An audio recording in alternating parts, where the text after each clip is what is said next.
Hey everyone, it's Megan here from Megan Makes Do, and today I'm going to show you how to make the Marigold cardigan.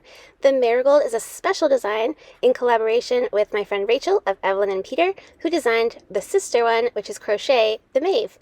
We're doing a make-along this month with Lion Brand yarn, and you can find all the details in the description below. The Marigold features an oversized fit, drop shoulders, bubble sleeves, and a beautiful textured stitch. I hope that you love her. For the Marigold cardigan, we are using Lion Brand Heartland yarn, which is a weight 4 yarn, and I'm using the color Canyonlands. For full details about how much yardage you will need, please check the description below. We'll also be using 32-inch circular knitting needles. We're using a 5mm right now, and later on we will need a 4mm. I prefer using circulars even when I'm working in rows, so you can decide if you'd like to work on straight needles or circulars, but it does come in handy for you making larger items like this. So whatever preference you have is totally fine. Later on, you will need a pair of scissors and a blunt tapestry needle for finishing up our cardigans. Let's go ahead and get started. Okay, so to start, I'll be showing you the basics of how to do the main panels, the back panel and then the front panels. Since the back panel is rather large, I'm making the size 2X. I'm just going to show you the basics by working up one of the front panels. So to start, you're going to use your 5mm needles and your yarn, and we're going to cast on the number of stitches needed for your size for the back panel. So some of you will be casting on an even number, some of you will be casting on an odd number, but make sure that you are following along with the written pattern, which you can find for free on the blog or as a PDF in my shop. And as always, you can grab the complete kit with Lion Brand yarn. So make sure that you are doing the number of cast on stitches for your size. Okay, so once you have all your stitches cast on, your needle will be doing a simple 1x1 ribbing for 12 rows. So depending on if you have odd or even numbers will depend on how you end your row, but all sizes will be starting with a knit stitch in that first stitch, and we'll just be going back and forth, knit, purl, knit, purl, knit, purl.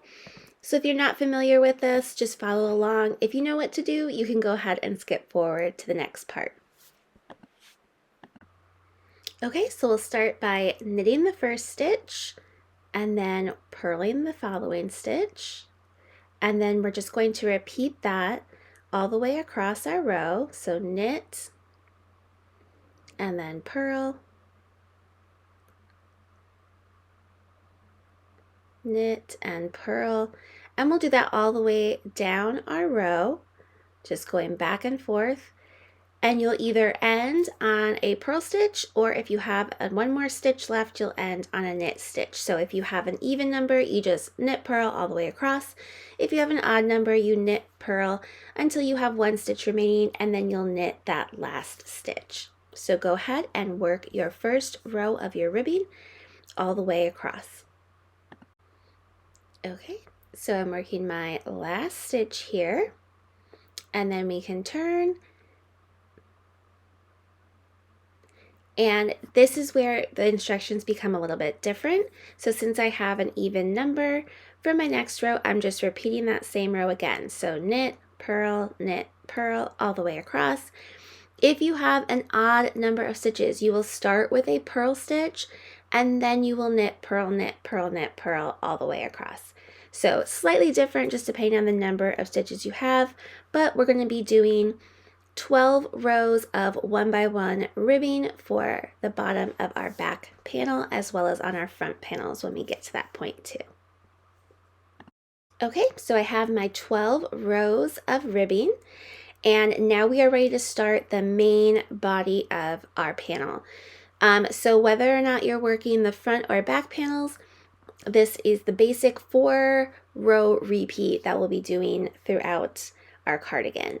So this next row, row 13, is the right side of our work, And we're going to start by just knitting each stitch all the way across. So very simple, row 13, knit all your stitches across.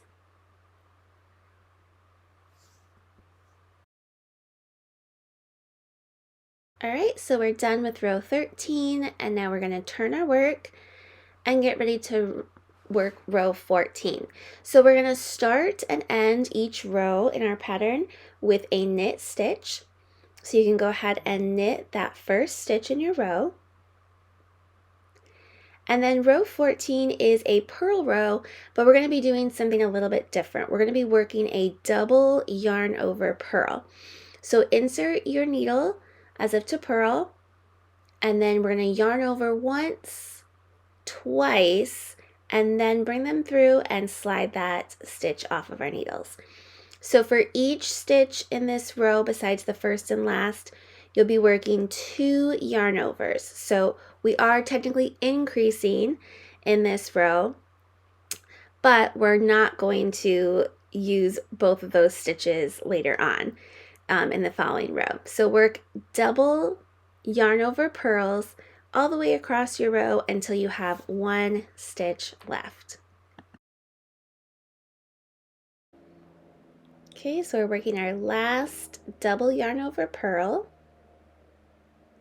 We have 1 stitch left, and this stitch we are going to knit. And then we can turn our work. And for our row 15, this is the fun part. It's probably the most complicated row. We're going to knit the first stitch. And then what we want to do is we're going to slip 5 stitches off of our needle, but we're going to let that yarn over drop. So slip them off. We're going to have an extra long stitch here, an extra long loop. So slip 5. Then we are going to take those slipped stitches and put them back onto our left needle.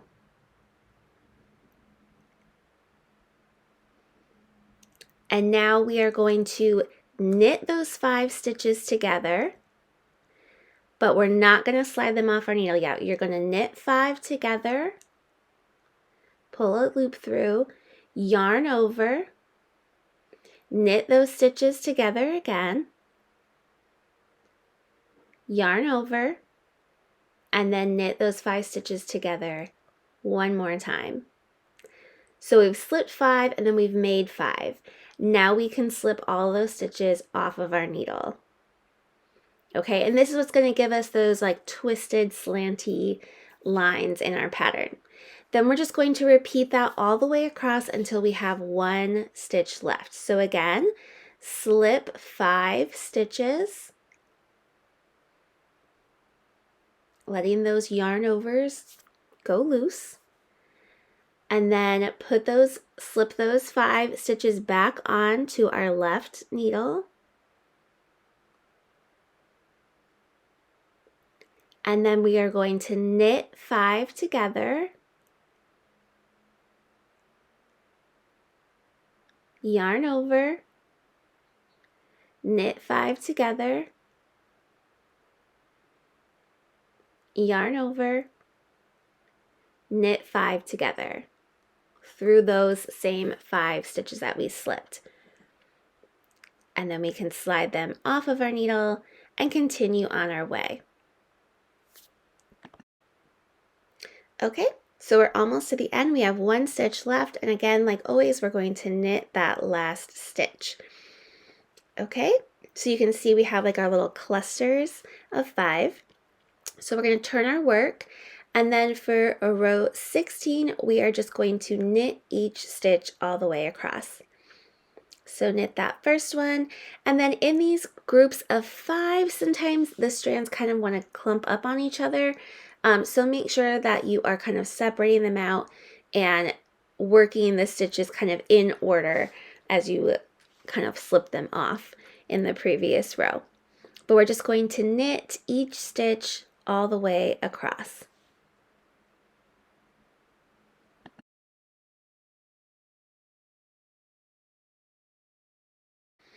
Okay, So that is the end of our pattern repeat. It's just those 4 rows that give us this really cool looking slanted design. And you're just going to repeat those 4 rows for the number of times indicated for your size. You could be doing that repeat for 24 or 26 times for a total of 112 or 120 rows for your back panel. Okay, so here is my completed back panel. We have finished all of our repeats and we are ready to bind off. So you can see it is rather large since I'm making the 2X. But this last row here, since we have finished all of our repeats, we are just going to bind off all of our stitches. Okay, so I just like to do a traditional bind off here. So we're going to knit the first 2 stitches. So knit 1 and knit 2.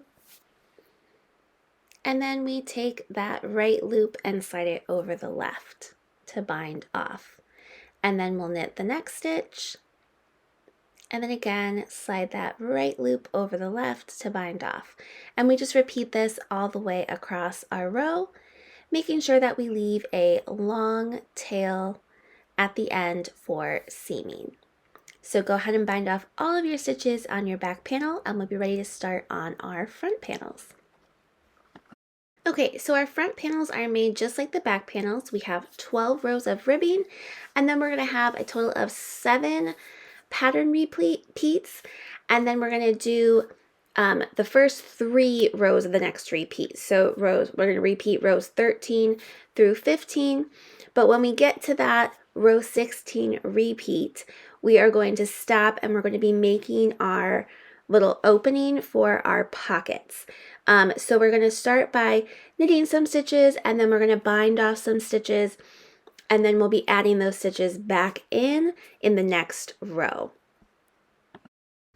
Okay, so this is our left panel.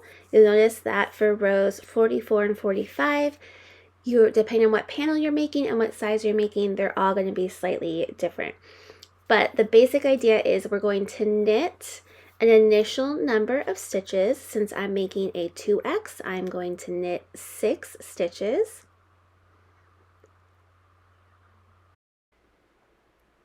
Okay, there's 4, 5, and 6. And now we are going to start our bind off. So we're going to bind off either 30 or 35. Since I'm making the 2X, I'm going to go ahead and bind off 35 stitches. So you'll be using one of those 6 initial knit stitches to bind off that first stitch. So just continue to bind off all of the stitches indicated for your size.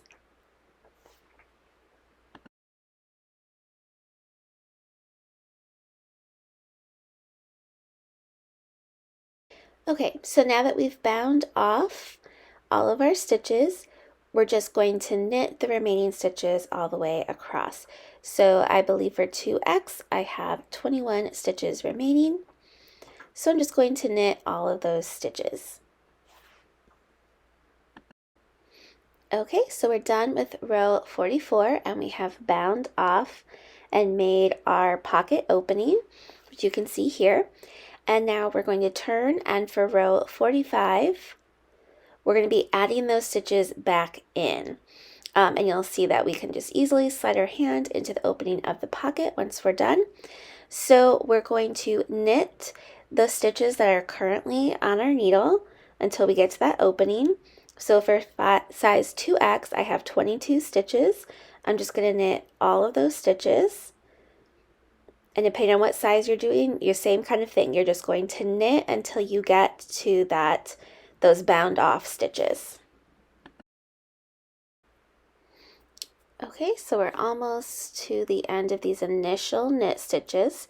And once we get all of those stitches knit, we have to add our bound off stitches back on. So to do that, we are just going to turn our work. And then I like to use just the knitting on method.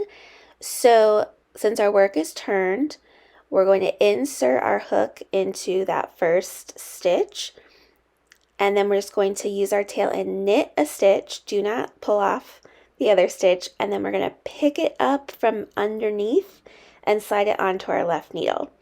And then you can keep your needle inserted or you can pull it out, either way, but basically you just keep knitting on more stitches with your working yarn. As you go, just continue to insert your needle into that, same stitch, the very end stitch on your left needle. But you kind of twist it on. I'll do it a few more times here so that you can see, but you insert your right needle into that first stitch on the left needle, yarn over, draw a long loop through, and then insert your left needle underneath and through that loop that you just made. So we're just casting on more stitches here. This is one of the easiest methods that I've come across for adding stitches in the middle of a row.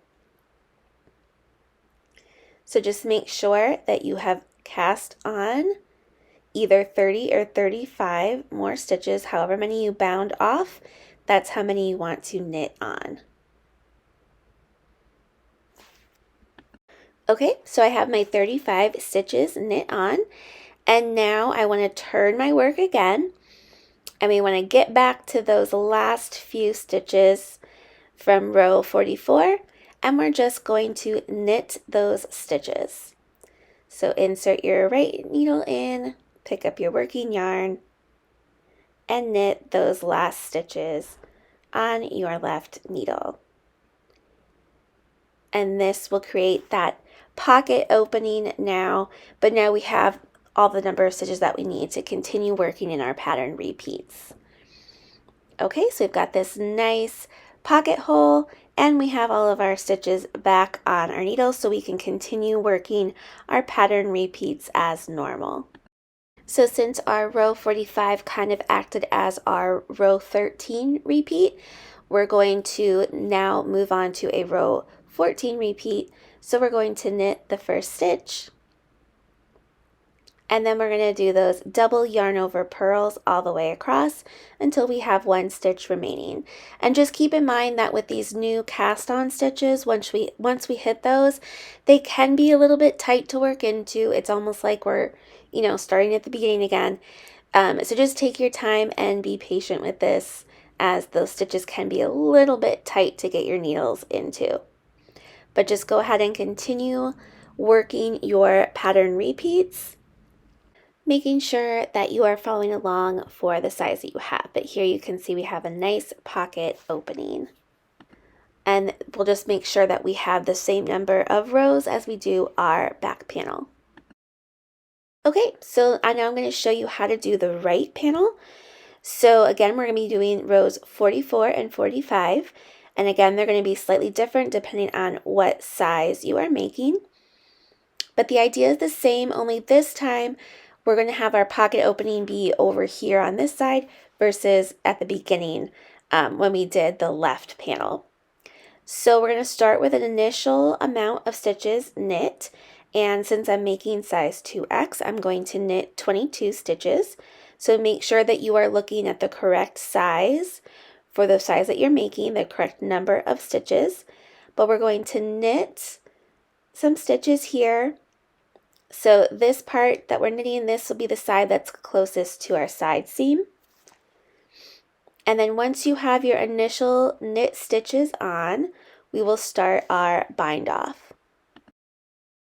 Okay, so we're ready to start our bind off. Again, same as our left panel, we want to bind off 30 or 35 stitches depending on the size we're making. So I'm going to bind off my 35 stitches just as I did before. We're going to knit and then slip that right loop over the left, and just make sure that you are counting how many times you're slipping those bind offs off. And then once you have all of your stitches bound off for the opening of your pocket, you'll just simply knit those last few stitches as indicated for your size. So I'm just going to knit my last 5 stitches here for size 2X.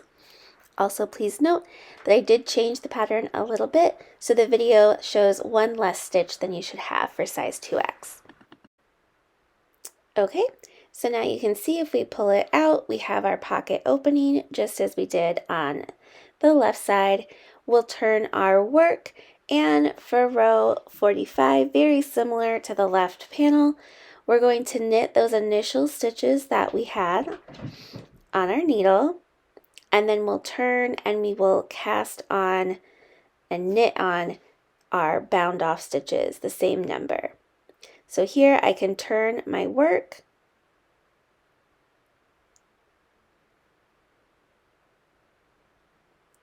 and we'll use that knit on method again. So I'm inserting my right needle into that first stitch, using my working yarn to knit a stitch, and then taking the left needle and slipping it up underneath and putting it on to knit on one more stitch. So just knit on either 30 or 35 stitches. You want to make sure you have the same number of stitches knit on as you bound off. Okay, so we've knit on all of our stitches that we need, and now we can turn our work and we will knit the remaining stitches that we have in our row. So let me get this situated here, get those stitches back onto my left needle, and just as we did for the left panel, we'll simply just start knitting into those stitches that are left from the previous row. So knit all the way across, and then we will be ready to continue with our pattern repeats. So here you can see I'm finishing up row 45, and then we'll turn, and just as we did for the previous panel, we're just going to work our next repeat. So a row 14 repeat where we knit the first stitch and then do those double yarn over purl stitches. And then we'll work the rest of our front panel the same as we did our left panel, making sure that we have the same number of rows as we do our back panel. Okay, so now that we have our front and back panels done, it's time to move on to our sleeves. We'll be making 2 sleeves that are identical, and we're going to start the same as we did our back and front panels by working a 1x1 ribbing for 12 rows. Only this time we are using a 4mm needle instead of the 5. That will keep our cuffs nice and tight around our wrists. So now I'm going to show you how to do the initial increased row and then move on to those regular pattern repeats for our sleeve. It's going to give us a nice cozy bubble sleeve, and I'll show you how I change sizes of needles as I go as well. Okay, so I'm going to keep my 4mm needle on where these initial stitches are, where my stitches are. I'm going to keep that the 4mm because it'll be easier to work off of that needle versus trying to change the needle now. And this is another reason why I prefer using interchangeable circulars. Even when I'm working in rows, for when I have to do these needle sizes, it makes it so much easier. So I'm going to switch my right needle to the 5mm. So I just unscrewed the 4mm and then I'm screwing on the 5mm, and we'll use the 5mm as our right needle and working off of the 4mm. So for this initial increase row, we are going to knit 1 front and back in each stitch all the way across. Some of your sizes you will need to only knit that last stitch in the row, so make sure you're paying attention to the instructions for your size. But basically you're just going to be adding an extra stitch into each one of the stitches, and this is what's going to give us that nice bubble section at the end of our cuff. So just knit the front loop and the back loop, and then you can slide it off of your left needle.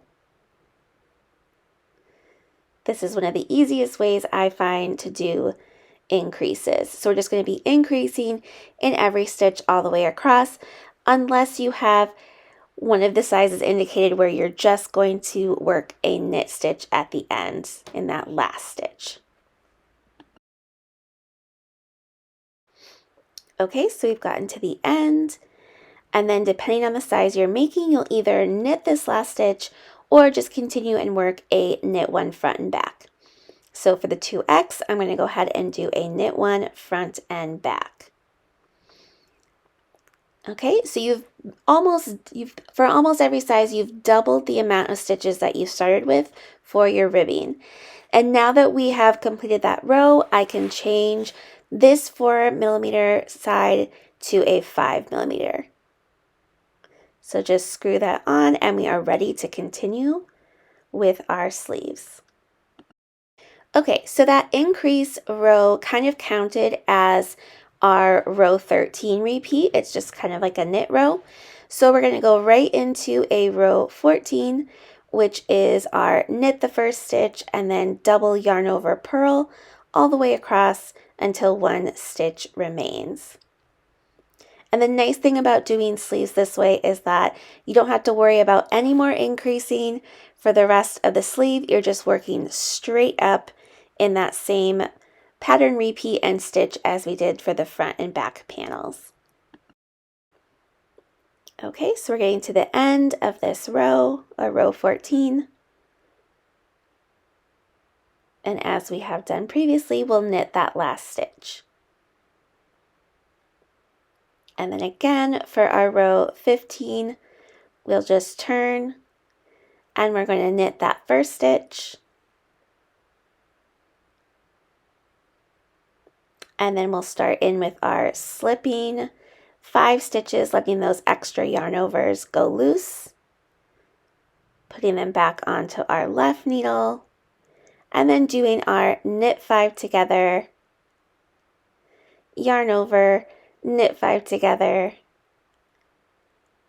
yarn over, and then knit 5 together, all in those same 5 stitches. And then just repeat that all the way across your row, ending with a knit stitch in the last stitch. Then you're going to turn your work and we'll do a row 16, which is just knitting each stitch all the way across.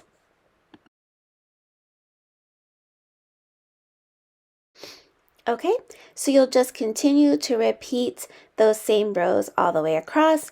So we'll do a knit row next, and then we'll move on to those double purls, and then our knit 5 together row, and then a knit row, and we'll repeat that all the way up, making sure that you're following along and doing the number of repeats indicated for your size. So you'll either have 76 to 92 rows depending on what size you are making. And also note that the smaller sizes do have longer sleeves due to the fact that their front and back panels do not come as far down off the shoulders as the larger sizes.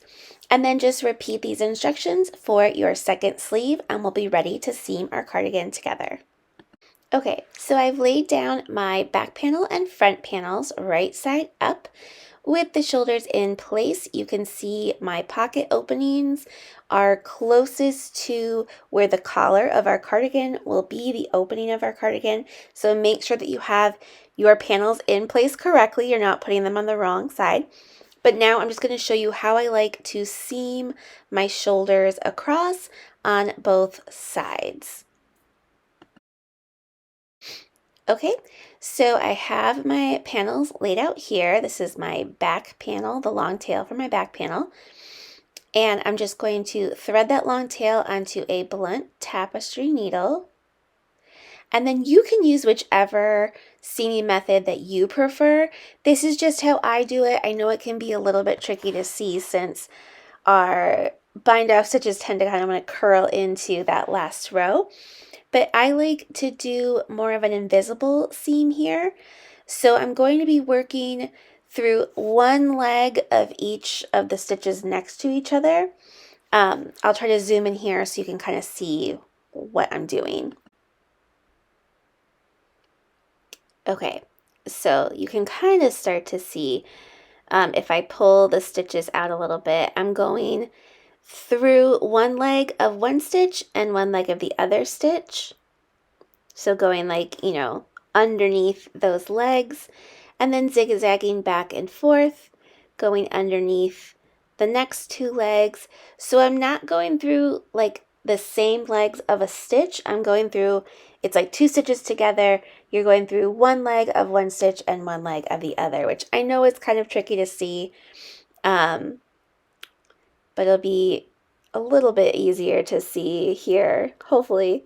But once you get the hang of this, it's really very simple, and it kind of draws those bind off stitches into the center seam. Sorry that it keeps kind of going fuzzy here. My camera is trying to focus on what I'm doing. But it'll draw those bound stitches inward, and you'll have a nice interior seam. But here I'm trying to show you kind of where I put my needle. And so it's very similar to a mattress stitch where you're zigzagging back and forth. But instead of going through the top of those bind off stitches, I'm going into the legs of the bind off stitches. So I'll do it a few more times so hopefully you can kind of see what I'm doing here. Going through those areas. And then I just continue to do this all the way across, and you can kind of see here how those stitches will kind of curl in and give you a nice seam on the inside. But just go ahead and seam your shoulders together on both sides, your left side and your right side, using your preferred seaming method. Okay, so now my shoulders are seamed, and now I want to line up my sleeve, making sure that the center of the sleeve is in line with that shoulder seam. It can help to measure from the shoulder seam down, making sure that you have the same amount of stitches of your sleeve on either side of that shoulder seam. I like to put some stitch markers in place just to hold it together as best I can. And then I like to seam from the center of my sleeve going out. Okay, so I have my sleeve in place here using stitch markers, and I like to use a separate super long piece of yarn here, and I start in the middle at that shoulder seam.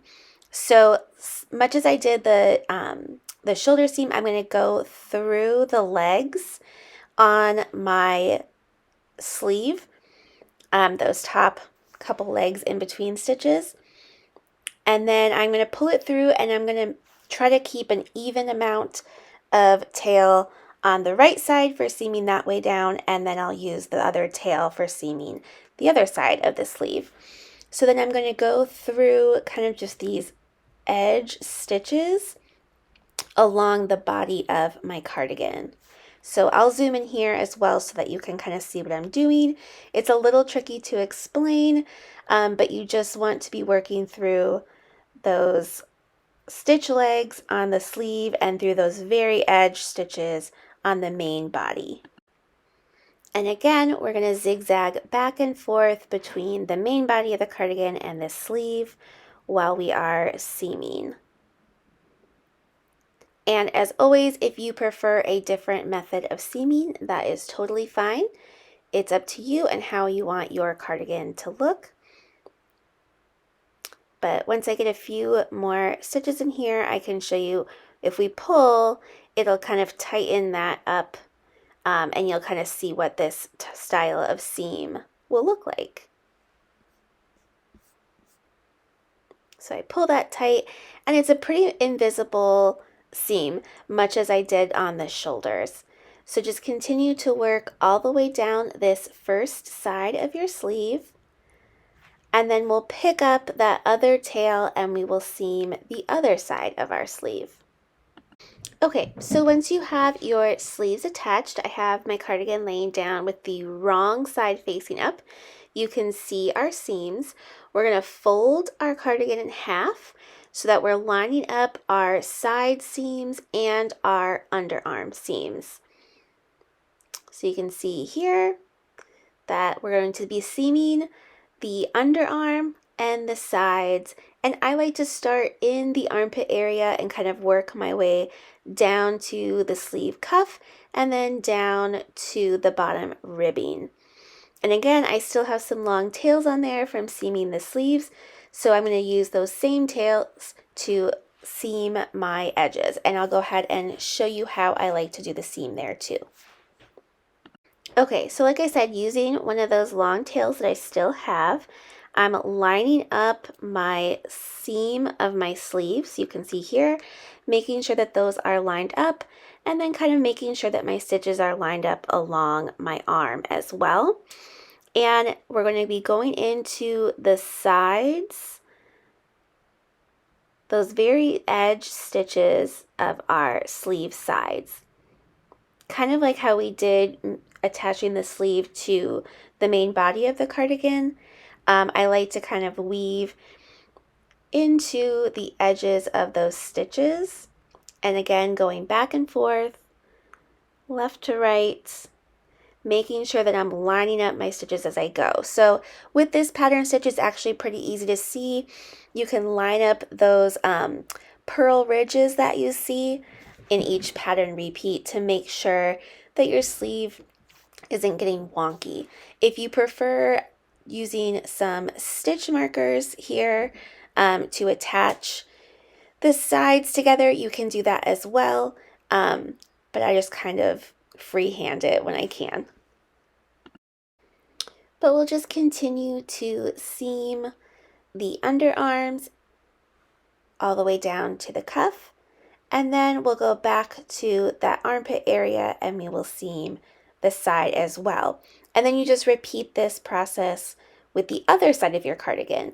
And again, if you have a different method of seaming that you prefer better, totally fine. This is just how I prefer to do it. I find that I get a nice clean seam when I do it this way, and it also kind of pulls the edges of the arm and the sides in a little bit, same as it did on the shoulders, and gives me a good spot to weave in all of the remaining ends once I'm finished. So let's go ahead and finish up seaming our cardigans, and then I'll meet you back here and I'll show you how to make the interior pockets. Okay, so now that our cardigan is all seamed together, it's time to make our little pocket panels to sew to the inside. So I'm going to leave an extra long tail to start, and then using my traditional long tail cast on, I'm going to cast on, you'll either do 33 or 38 stitches, depending on what size cardigan you are making. For size 2X, I'll be casting on 38 stitches. And then we'll just be simply making a stockinette swatch basically for our pocket panel. So for row 1, I'm going to knit all stitches across.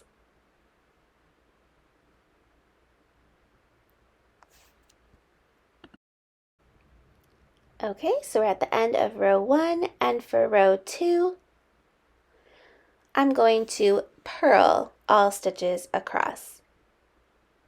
So we're just making a simple stocking knit piece for the inside of our pocket. So we're getting to the end of row 2, and then we'll simply just repeat those 2 rows. So knit, purl, all the way up for a total of 38 rows. So once you have your 38 rows of stockinette complete, we'll just simply bind off all of our stitches using the traditional method. So again, just as we've bound off all of our other panels, we will knit the first 2 stitches and then bind off,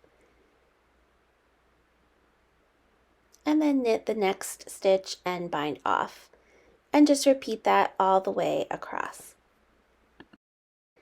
And then after you're done binding off all of your stitches, you'll want to leave another extra long tail here for when we're sewing this pocket in place. So I like to have 2 long ends on my pockets, and then I do recommend blocking these pocket pieces so that they lay nice and flat for when you are sewing them onto the interior of the cardigan. I just simply use steam. I have a little steamer and I lay it down on a towel and I just kind of steam it and press it flat with my hand until the sides kind of uncurl and everything is laying nice and smooth and flat. So make sure that you have made 2 pocket panels and have blocked them, and I'll meet you back here for sewing them in place. Okay, so you can see my nice blocked pocket panel here. All the edges are laying nice and flat. So now I am ready to lay it onto the inside of the cardigan over that pocket hole and sew it in place. So let me grab my cardigan, and I have one of my front panels with the wrong side facing up, and we want to try to kind of close that pocket hole and get that as close together as possible for when we're seaming this on, or sewing this on. The flatter and the smoother that is, the easier it will be, and you won't get any like wonky pockets. But we're just going to lay our pocket panel down over top of that pocket hole. We want to line the top of the pocket up with those couple rows just above that pocket opening. So maybe in rows 46, 47 is where we're going to want to sew our pocket to. And then you want to make sure that you have a little bit of that pocket hanging over either side of that pocket hole on the left and right, but not too far over that we're going over the edge of our cardigan. So I do recommend using either stitch markers or pins to kind of hold the pocket in place for you as you sew. So I'm just going to clip my stitch markers here just so I kind of try to keep it in place as best I can. And then I always like to sew the top of the pocket on first before going down the first side. And then since we've left long tails in 2 spots, we're going to use this first tail to sew the top and the left side of the pocket, and then we'll use the second tail to sew the bottom and the right side of the pocket. So grab that tapestry needle and we'll thread our long tail onto it. And then you can use whichever sewing method you prefer. I kind of like to do something similar to the mattress stitch that I did when I was seaming, just along the top here, and then I'd like to whip stitch around all the other edges. And the trick here is to only go through the stitches on the inside of the cardigan. We don't want to be moving our yarn through to the front of the cardigan. We don't want to see those stitches. This is like an invisible interior pocket for our cardigan, so we want to make sure that we're only sticking our needle through those back stitches that are on the wrong side. So I'll zoom in here so you can kind of see what I'm doing. But whichever method works best for you will be fine, as long as you're getting your pocket evenly sewn in place. Okay, so here's a little bit of a closer up view. So kind of going through those stitches of the cardigan and then through those top stitches of our pocket and just weaving back and forth, doing my best to make sure that I'm not going all the way through to the front of the cardigan.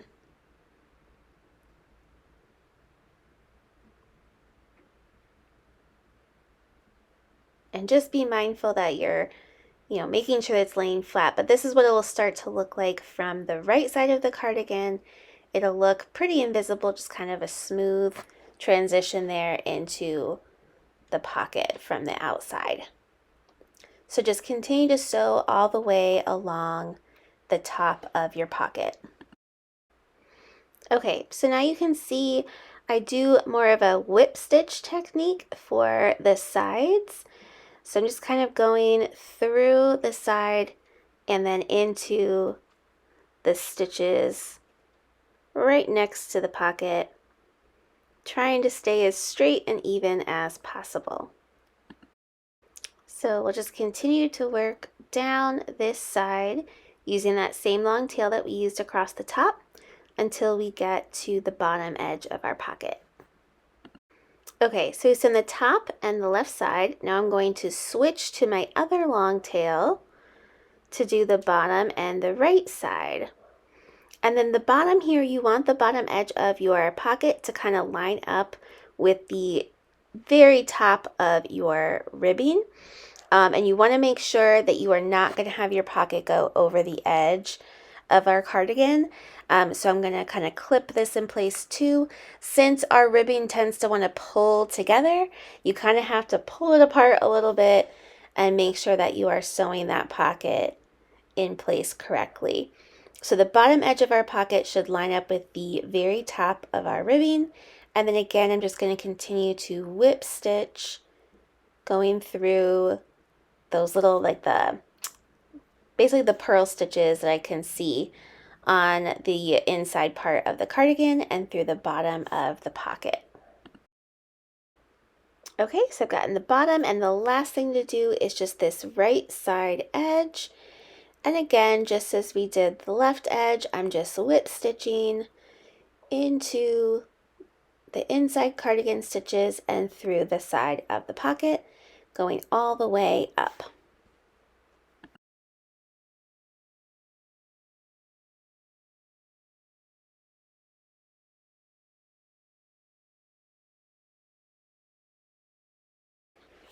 All right, so we're getting that last little edge in place, and our pocket will be sewn to just the inside part of our front panel, covering up that pocket opening. Make sure it's nice and smooth, and when you flip it over, this is the result. So we have a nice little pocket all ready to go and a nice beautiful clean edge on the front. And then you'll just repeat this with the second pocket on the other side of the front panel. Okay, so the last step is to add our collar, and I want to show you I'm going to be using an extended interchangeable needle. So we're going back to our 5mm needle, and we want to make a super long cord. So since I have interchangeables, I'm going to be combining a 32-inch with a 40-inch cord, and I'm using these Lantern Moon heirloom knitting needles. These are wonderful. I love these, and it gets me such a long, nice, sturdy cord. Because the way that their connections are is you can tighten them up nice and tight using their tightening tool. Make sure that you have at least a 60-inch long interchangeable needle so that you're ready to pick up the stitches for our collar.